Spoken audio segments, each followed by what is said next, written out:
नमस्कार दोस्तों, स्वागत है आपका एक्सरे यूनिवर्स चैनल में। जय श्री कृष्णा। जैसा कि आपको पता है कि हमारी अभी चेस्ट की सीरीज़ चल रही है। लास्ट वाले वीडियो में हमने चेस्ट पीए के बारे में पढ़ा था। आज हम पढ़ेंगे चेस्ट एपी के बारे में। एपी की फुल फॉर्म क्या होती है? Anterior to posterior. Anterior to posterior mean इसमें जो रेडिएशन होती है वो आगे से पीछे की ओर जाती है। जैसा कि हमने चेस्ट पीए में पढ़ा था, पोस्टीरियर टू एंटीरियर पीए, उसमें रेडिएशन पीछे से आगे की ओर दी जाती थी। इसमें रेडिएशन दी जाएगी आगे से पीछे की ओर। आइए देखते हैं चेस्ट एपी के बारे में। सबसे पहले हम करेंगे पेशेंट की प्रिपरेशन। पेशेंट प्रिपरेशन क्या रहेगा इसमें? All metallic material should be removed from waist up region. कोई भी मेटल का मटेरियल होगा उसको हम वेस्ट के ऊपर वाले रीजन से रिमूव करेंगे। अब मेटेलिक मटेरियल कुछ भी हो सकता है, लाइक ज्वेलरी वगैरह हुआ, अगर कोई लॉकेट वगैरह पहन रखा है तो, कोई कॉइन वगैरह हुआ, या कोई कार्ड वगैरह, एटीएम कार्ड वगैरह कुछ भी होगा उसको हमें रिमूव करवाना होगा। रिमूव क्यों करवाते हैं? मैंने आपको पिछले वाले वीडियो में भी बताया था, रेडियो ऑपेक मटीरियल होता है, उस वजह से आपको उसके पीछे का पोर्शन स्ट्रक्चर ईजिली विजिबल नहीं हो पाएगा। इसलिए हमें मेटेलिक मटीरियल को एक्सरे परफॉर्म करने से पहले रिमूव करना होता है। In case of female patient, अगर उनके क्लोथ्स में कोई मेटेलिक मटेरियल इन्वॉल्व है तो हम उनको बोलते हैं कि आपको अपने क्लोथ्स चेंज करने हैं और हम उन्हें हॉस्पिटल गाउन देते हैं पहनने के लिए। सेकेंड स्टेप है patient put on hospital gown. अब हम देखेंगे इंडिकेशंस के बारे में। इंडिकेशन क्या होते हैं मैंने अपने पिछले वाले वीडियो में समझाया है। अगर आपने नहीं देखा है तो प्लीज़ जाके देखिए वो वीडियो। इंडिकेशन है इसके अंदर फ्रैक्चर इन रिब्स। रिब्स के अंदर अगर आपके फ्रैक्चर है उस कंडीशन में हम पेशेंट का चेस्ट एपी करते हैं। अगर आपके पास में कोई ट्रॉमेटिक पेशेंट आया है, एक्सीडेंटल पेशेंट है, पेशेंट उस समय खड़ा नहीं हो सकता, इन केसेस में हम चेस्ट एपी करते हैं। मेनली जो चेस्ट एपी किया जाता है वो supine position, lying down position, patient को लेटा के ही किया जाता है। पेशेंट ऑन वेंटिलेशन, पेशेंट अगर वेंटिलेशन पे है उस केस में भी हम चेस्ट एपी करते हैं। ICU patient, intensive care unit. ICU की फुल फॉर्म क्या होती है? Intensive care unit. आईसीयू के अंदर एडमिटेड जो भी पेशेंट होते हैं उनका चेस्ट एपी परफॉर्म किया जाता है। अनकॉन्शियस पेशेंट, अगर कोई पेशेंट बेहोश है, अनकॉन्शियस का मतलब क्या होता है? जिसका पेशेंट का सेंसेस आप कंट्रोल में नहीं हो। जिस पेशेंट का सेंसेस कंट्रोल में नहीं हो उन पेशेंट को कहते हैं अनकॉन्शियस पेशेंट। तो अनकॉन्शियस पेशेंट जो खड़ा नहीं हो सकता, उसको खुद पे सेंसेस नहीं है, वो खुद अपनी बॉडी को कंट्रोल नहीं कर पा रहा, उन केसेस में हम पेशेंट का चेस्ट एपी करते हैं। OT radiograph. OT is operation theatre. Operation theatre के अंदर कोई भी सर्जरी परफॉर्म करी जा रही है, वो थॉरेसिक रीजन की है या हार्ट के अंदर आपके पेसमेकर इम्प्लांट किया जाता है। ड्यूरिंग सर्जरी थॉरेक्स रीजन के अंदर जो एक्सरे परफॉर्म किया जा रहा है वो चेस्ट एपी परफॉर्म होता है। Patient who can not stand and sit properly. जो पेशेंट खुद खड़े नहीं हो सकते या बैठ नहीं पाते, जो कैपेबल नहीं है, सक्षम नहीं है खड़े होने में, उन पेशेंट का हम चेस्ट एपी करते हैं। Foreign body. फॉरेन बॉडी मैंने अपने पिछले वीडियो में भी समझाया था। फॉरेन बॉडी क्या होती है? कोई भी वस्तु जो बाहर से आपके अंदर आ गई हो आपके शरीर में, उसको बोलेंगे हम फॉरेन बॉडी। फॉरेन बॉडी को एग्जामिन करने के लिए भी हम चेस्ट एपी करते हैं। Patient position. अब पेशेंट की पोजीशन क्या रहेगी देखते हैं। Patient is shifted in lying position on the X-ray table in supine position. Patient आपके रेडियोग्राफी रूम में आ रहा है, अगर पेशेंट वार्ड से आपके रूम में आ रहा है तो वो व्हील चेयर या स्ट्रेचर पे आएगा, तो अपन उसको वार्ड बॉय, नर्सिंग स्टाफ की हेल्प से पेशेंट को व्हील चेयर या स्ट्रेचर से एक्सरे टेबल पे शिफ्ट करेंगे, केयरफुली शिफ्ट करेंगे। अगर पेशेंट थोड़ा बहुत कॉन्शियस है तो हम उसको सपोर्ट दे के उसको शिफ्ट कर देंगे। अगर पेशेंट अनकॉन्शियस है तो उसको एकदम केयरफुली हम शिफ्ट करेंगे। शिफ्ट करते टाइम हमें ये बात ध्यान में रखनी है कि उसकी कोई भी बिलोंगिंग्स, मेडिकल एसेसरीज वगैरह डिस्टर्ब नहीं होनी चाहिए। अब सुपाइन पोजीशन क्या होती है? Let's see. ये एक्सरे टेबल है आपकी, इसके ऊपर पेशेंट आपके ये लेटा हुआ है। सुपाइन पोजीशन जिसमें पीठ के बल पेशेंट लेटा हुआ हो और उसका जो मुंह हो वो सीलिंग की तरफ हो।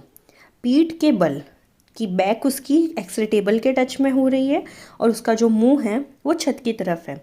उस पोजीशन को बोलते हैं supine position. Appropriate Sage cassette is placed under the chest with the help of nursing staff। Patient को हमने एक्सरे टेबल पे शिफ्ट कर दिया है केयरफुली। अब क्या करेंगे, अप्रोप्रिएट साइज कैसेट, जो भी साइज की कैसेट हमें लेनी है, अप्रोप्रिएट जैसा पेशेंट है उसके अकॉर्डिंग हमने कैसेट ली, is placed under the chest, chest के अंदर हम डालेंगे पेशेंट के, with the help of nursing staff. Nursing staff की हेल्प लेके ही हम पेशेंट के चेस्ट के नीचे कैसेट लगाएंगे। While placing the cassette, no belonging should be disturbed। ये बात सबसे केयरफुली नोट करनी है, जब भी हम पेशेंट के चेस्ट के अंडर में हम कैसेट लगाते हैं उसके कोई भी बिलोंगिंग्स डिस्टर्ब नहीं होने चाहिए। बिलोंगिंग्स यहाँ पे क्या है, मेडिकल एसेसरीज़। पेशेंट आपके एडमिट है अगर, तो मेडिकल एसेसरीज़ क्या होगी यहाँ पे, ऑक्सीजन मास्क हो सकता है उसका, पल्स ऑक्सीमीटर हो सकता है, आपके राइल्स ट्यूब हो सकती है, राइल्स ट्यूब आपके फीडिंग में यूज़ होती है, आपके ईसीजी लीड हो सकती है। ये सारी चीज़ें आपको एक साइड करनी होती है with the help of nursing staff. आपको खुद को नहीं करना होता है, नर्सिंग स्टाफ का मदद लेके ही आपको वो चीज़ें एक साइड में करनी हो सकती है ताकि आप एक्सरे को ईजिली परफॉर्म कर सके। अगर आप ये सब चीज़ें नहीं हटाएंगे तो वो सब आपके रिपीट एग्जामिनेशन में आएगा। Upper end of the cassette should be remain 2 inch above the shoulder region. जैसा कि हमने पिछले वीडियो में भी देखा था, हम जो कैसेट लगाते हैं वो शोल्डर से 2 इंच ऊपर लगाते हैं। चेस्ट एपी के अंदर भी हम जो कैसेट लगाएंगे वो 2 इंच ऊपर लगाएंगे शोल्डर से। क्यों लगाते हैं 2 इंच ऊपर, ताकि जो आपके लंग्स के अपाइसेस वगैरह हो वो ईजिली विजुलाइज हो जाए। Both palm should be pronated and elbow remain away from body to minimize scapular shadow over lung field। both palm should be pronated। अब आपकी हथेली जो है उसको प्रोनेटेड रखेंगे। प्रोनेटेड मतलब आपका जो हथेली वाला भाग है वो एक्सरे टेबल पे टच हुआ हुआ होगा। Elbow remain away from body, elbow को हम बॉडी से दूर करेंगे ताकि आपकी जो स्कैपुला है वो साइड में हो जाए और आपके लंग्स इजीली कैप्चर हो पाए, प्रॉपरली कैप्चर हो पाए। Centre A should be exit through T7। Centre A कहाँ से एग्जिट करेगी, T7 से। आप एग्जामिन कर सकते हैं लाइक ज़ीफोइड प्रोसेस के थ्रू आप उसको सेंटर ए कर सकते हैं। Expose always be made in fully inspiration and breath holding position.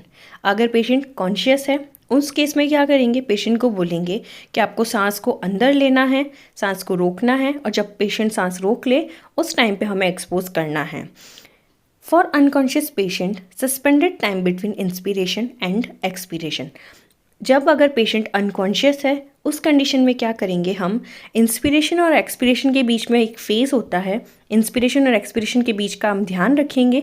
उस टाइम में हम एक्सपोजर करेंगे और ये ध्यान रखेंगे कि पेशेंट के ब्लर नहीं हो पाए, मूवमेंट नहीं हो, उसी ड्यूरेशन में हम एक्सपोज कर देंगे। जब भी हम वार्ड के अंदर एक्सरे करते हैं हमें 2-3 बातों का ध्यान बहुत रखना होता है।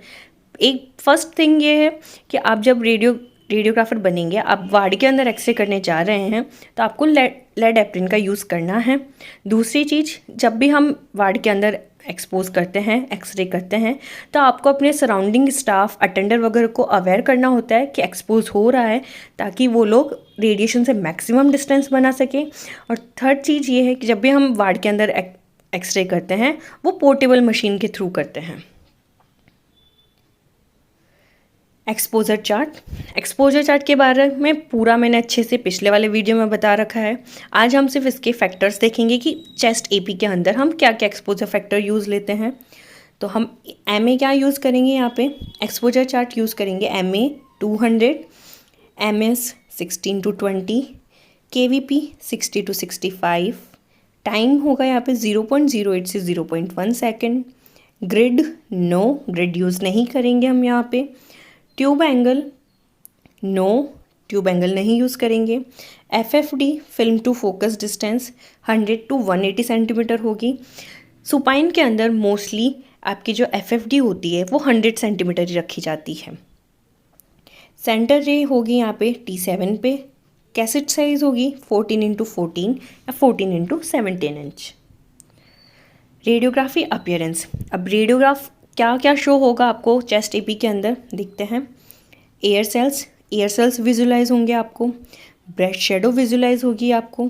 क्लेविकल को हम एक और नाम से बोलते हैं ब्यूटी बोन। क्लेविकल को किस नाम से भी बोला जाता है? ब्यूटी बोन के नाम से भी बोला जाता है। ये देखिए, इसमें आपको ये 2 शेडो दिख रही होगी, ये दोनों है आपकी clavicle bone. CP angle 2 type के होते हैं, कॉस्टोफ्रेनिक एंगल और कार्डियोफ्रेनिक एंगल। कॉस्टोफ्रेनिक एंगल होता है आपकी कॉस्टल रिब्स और डायफ्राम के बीच में, और कार्डियोफ्रेनिक एंगल होता है आपके कार्डिक हार्ट और डायफ्राम के बीच में। I hope you understand well what is CP angle. CP angle 2 type के होते हैं, कॉस्टोफ्रेनिक और कार्डियोफ्रेनिक। कार्डिक शेडो दिखेगी आपको, ये देखिए मिडिल में आपको कार्डिक शेडो दिख रही है।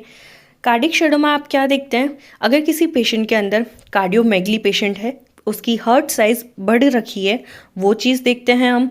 या फिर किसी पेशेंट के हार्ट में पेसमेकर इम्प्लांट किया गया है, तो उसको भी हम विजुलाइज करते हैं।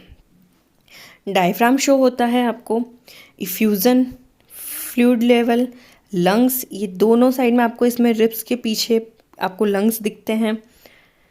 रिब्स 12 पेयर ऑफ रिब्स दिखती है आपको। स्कैपुला, ट्रैकिया, वर्टिब्रा, तो ये सारी चीज़ें हैं जो आपको दिखती है चेस्ट एपी के अंदर।